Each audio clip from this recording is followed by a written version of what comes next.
बच्चों, let's read the question. Hooke's law defines. So बच्चों, given है हमें options modulus of elasticity, stress, strain, elastic limit. तो सबसे पहले तो हम लोग डिफाइन करेंगे हुक्स लॉ के स्टेटमेंट को.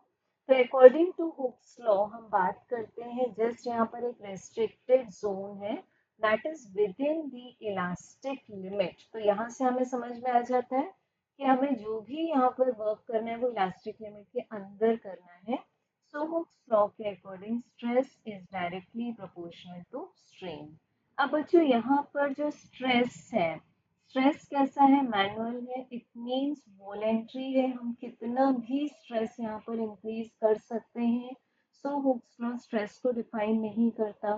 Then strain. Strain wire wise produce होगा, मटेरियल वाइज प्रोड्यूस होगा एंड एक लिमिट के बाद में, सर्टेन लिमिट के बाद में, जिसको कि हम बोलते हैं ब्रेकिंग पॉइंट. यहाँ पर क्या हो जाता है, वायर एलोंगेट होते होते इलास्टिक फटीग के बाद में ब्रेक हो जाएगी. तो स्ट्रेन भी करेक्ट आंसर नहीं है.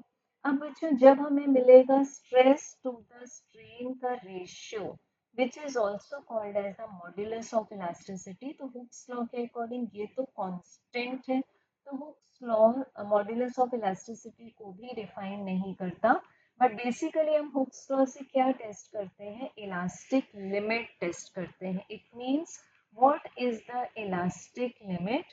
This is the maximum value of stress. It means stress की हमें चेक करनी है मैक्सिमम वैल्यू, जहां तक हमें स्ट्रेस डायरेक्टली प्रोपोर्शनल मिल जाए स्ट्रेन की.